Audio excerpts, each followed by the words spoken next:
Start maybe Slacks, if you could, just really want to thank you guys, for this opportunity, obviously for my family and I to be here. Extremely excited about it.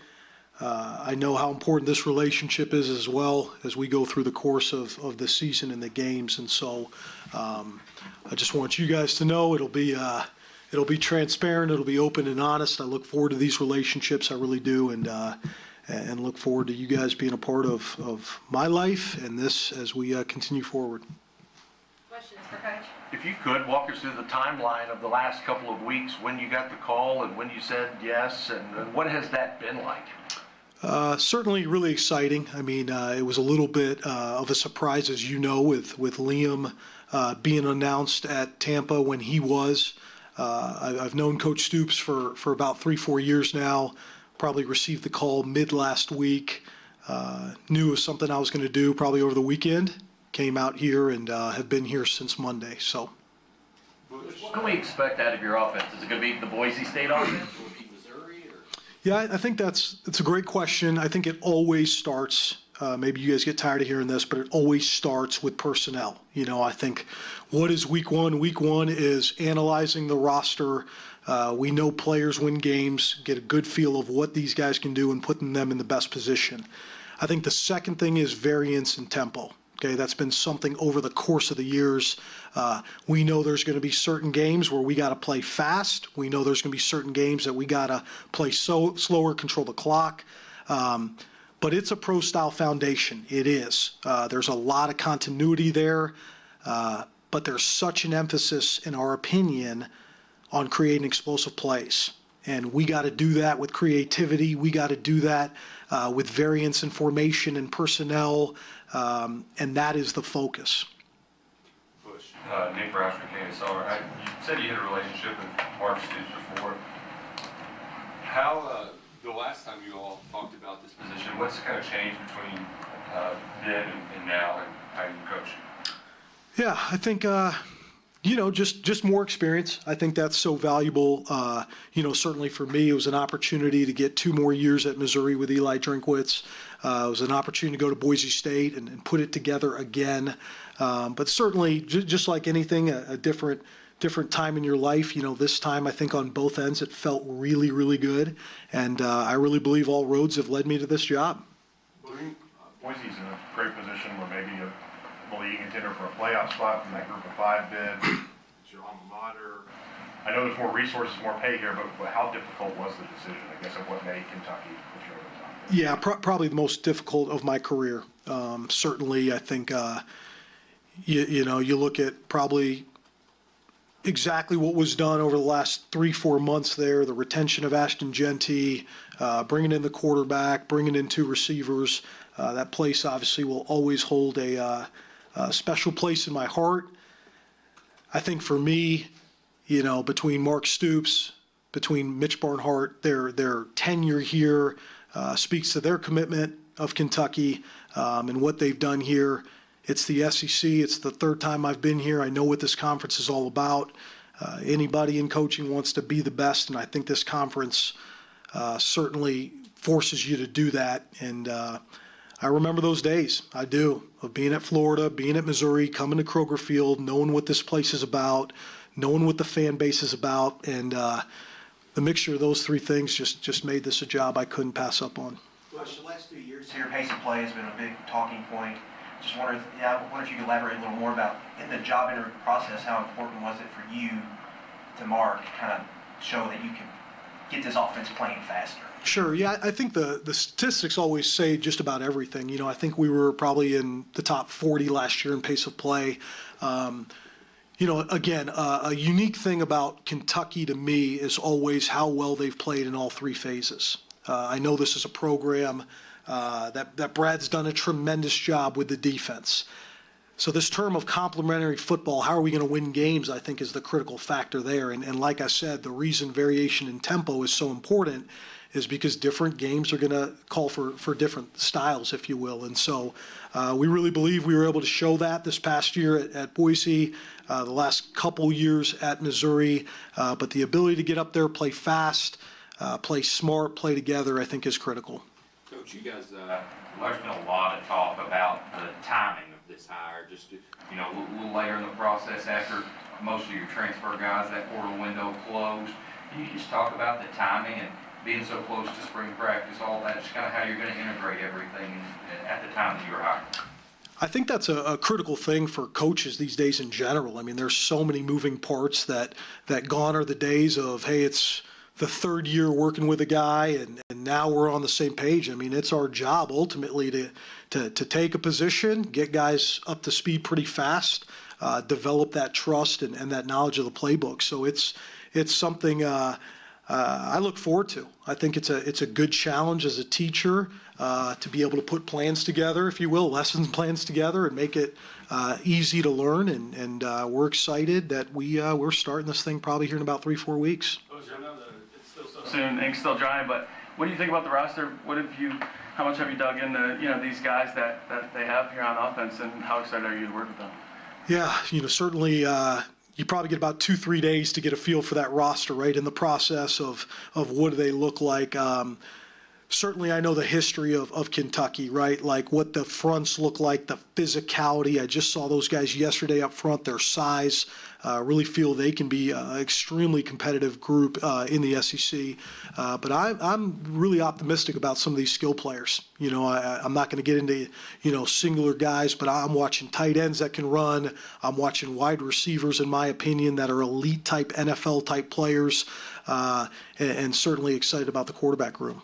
I was going to ask about that quarterback room too. What do you think about those guys, and especially some newer faces that aren't Yeah. as fresh as you are?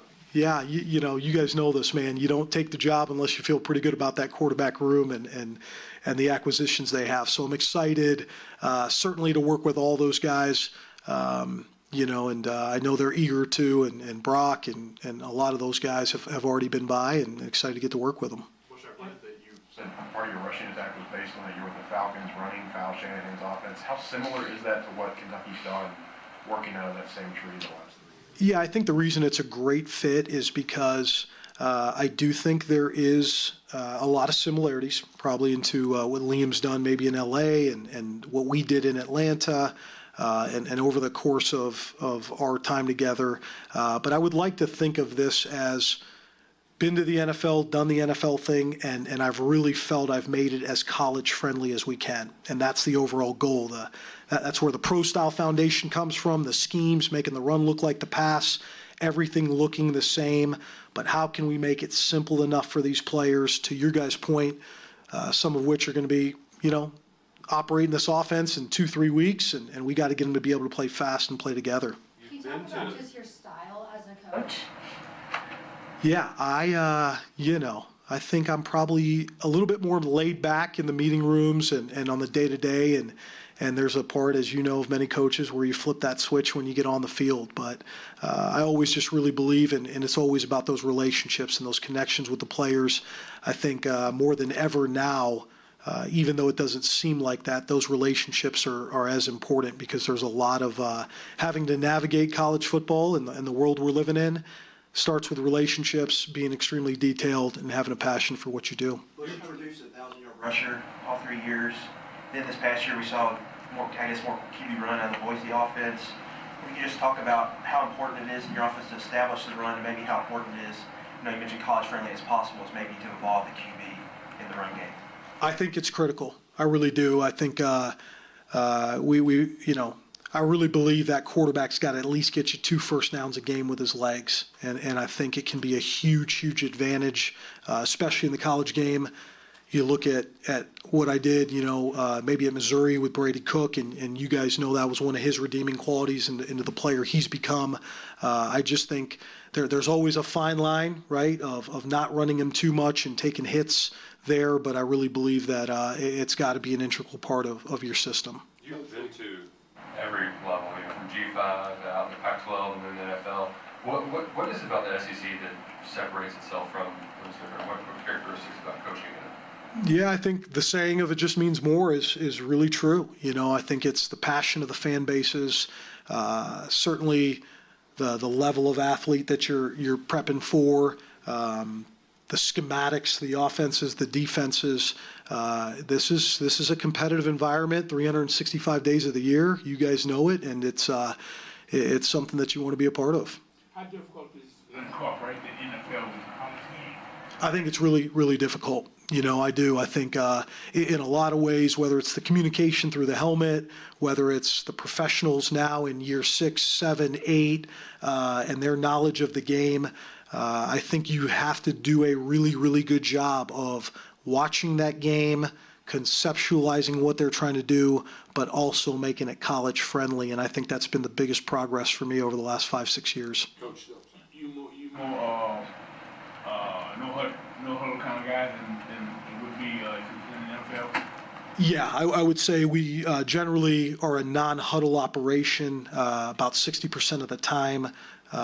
We still have the ability to huddle, but not necessarily meaning we just go fast all the time, but we have the ability, our base is to be a no-huddle operation. Coach, there's been a lot of talk around here about the offensive line the last few years. Wrestling just a couple years ago, and then this year it's a little better, but early on, this foundation was built on a successful offensive line. They bring in a new offensive line coach just a few weeks ago. What's that look like to you to get them integrated and to make progress in that position group? Critical. I mean, I think any program you look at, it always starts with the fronts on both sides of the football. And so extremely excited about Eric Wolford and getting to know him and his pedigree. If we can get those guys playing on the same page, it makes things a lot easier for everybody else, as you know. Oftentimes, think about the details start with where the ball is, and the most details at that center position and as it moves outward. And so I think creating that rhythm, creating those concepts for those guys, again, to keep it similar for them, allow them to play fast and be on the same page is a huge objective. The college friendliness of the offense, how much of that is coming back on terminology? Because it seems like there's been a lot of terminology in the offense that's led to some slower plays developing and late in the play clock and delay games and all that. I think it's critical, and I think the biggest challenge is less is more at times, and really trying to identify what are those schemes that are really going to carry over to the season. And at the end of the year, right, did you run those schemes 20 times or more? And what was the efficiency percentage? And what was the explosive percentage? So if you can identify those, that's the start of it for me. And then from a verbiage standpoint, it's how can we cut words? How can guys just know when we call this concept, this is the alignment, and it allows it. The play calls are easier. I think it's easier on the players, and you can go play fast. Some coaches like to be play callers on the field, and some like to be in the coaching box and calling plays. What is more beneficial to you as to where you are? I really enjoy coffee, so I like being upstairs. I just, my whole career I've been upstairs, and that's definitely the preference. I know there's times, certainly with the quarterbacks, where sometimes they like you down on the field and that communication, but being up top is nice. You can see the game. You can be in a comfortable environment, and that's definitely what I prefer. So. How do you take your coffee? Straight black. How do you deal with the quarterback then in that situation? Just talking to him as they come off the field through headsets? What do you? Yeah, certainly. Whether it's through the phones, obviously we'll always have a graduate assistant down there who knows exactly the heartbeat of what we're trying to get done. But there's just a part of being up there. I think that's been an advantage for me over the course of my career. You coached Jim Morgan when he was a young guy at Missouri already. What was he like then, and what have you seen difference maybe on the film from what he did at North Texas? He was awesome. I mean, the guy is a worker. I think that's the first thing I'd say about J-Mo. Certainly, again, I just go back to that trust and developing that trust in him. We thought we did the right thing. We did. We had good conversations at Missouri, and even when he left me, it's funny. I think we were talking probably about 2-3 weeks ago. He was calling and asking me his opinion on some different places, and so it's one of those full circle moments. Maybe in the craziness of college football, that's one story, at least for me and my family, to be able to come back and work with him. It's one of those things that's super special to me. Which were you with the Falcons? Sark had taken over for Kyle, obviously running the same type of offense, but putting his own fingerprints on it. What did you learn about that from that year that applies to what you're going to do now? I think just the great marriage, if you will, between the run game and the pass game. I think certainly the detail of that NFL game, but in Kyle's system, the ability to run the mid zone or the wide zone and have the keepers off of it and the play action and making everything look the same.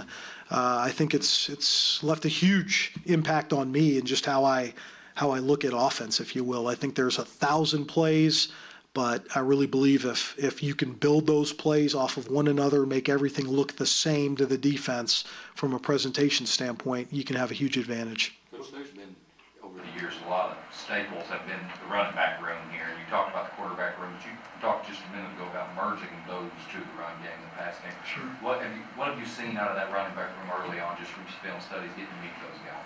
Yeah, and just being as honest with you, haven't spent enough time just yet here, just in the first couple days, but I will say this.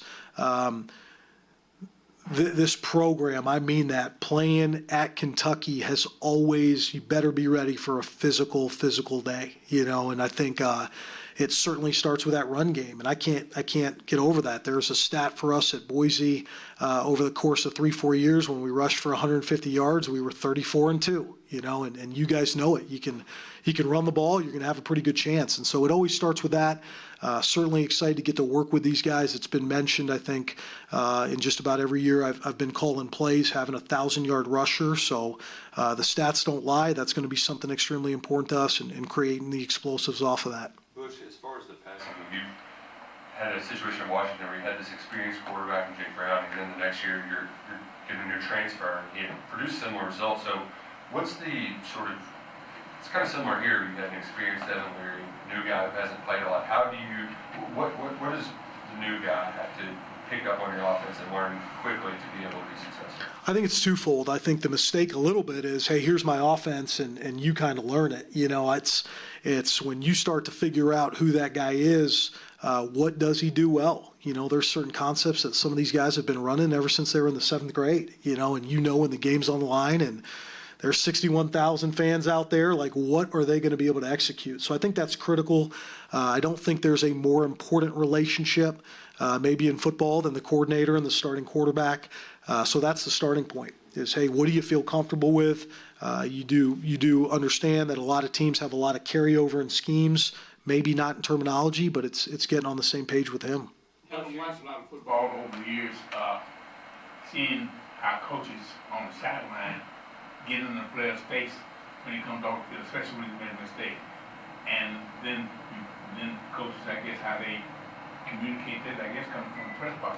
What is the difference in how important it is? Just how you handle your players? Yeah, but we're coming off field and made a mistake, how they made a good play, and Yeah. especially when they made a mistake, to get, they kind of get their pace and blah, blah, blah. Yeah, there's certain give or take. I think, you're alluding to being maybe upstairs in the box again, but I just think there's just got to be constant communication, and as you know, the other side of the ball may be out there for a long time. Again, get them the proper information. Certainly we all know, hey, you got to push your guys' buttons one way or another, and I still think all that can be accomplished. Bush, I was going to ask, you're not going to be the 5th offensive coordinator in as many years here. During this interview process, did Marcus Stoops ever say, knock on wood, we really don't want to be hiring your replacement again next year because you're done? I think so. I think there certainly had to be that commitment, I felt like, for him and I, and I think it's there, as you know, in this day and age in college football, man, more than ever, you got to take one day at a time. And that's the biggest thing. I think today's a big day. Tomorrow's a big day.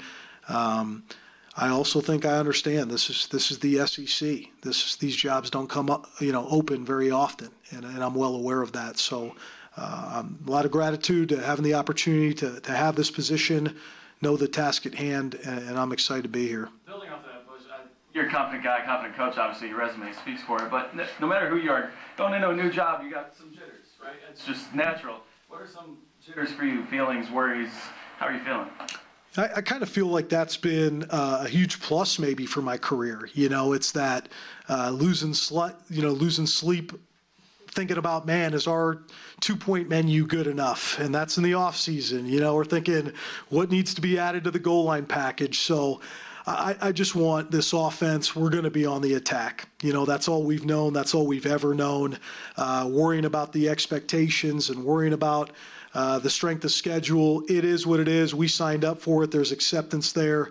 But we're going to be on the attack, and I kind of view some of that stuff as a huge positive. Looking at your resume, and then, what the many places you've been, many things you've done on the football field, it almost, from the outside looking in, like a cram session.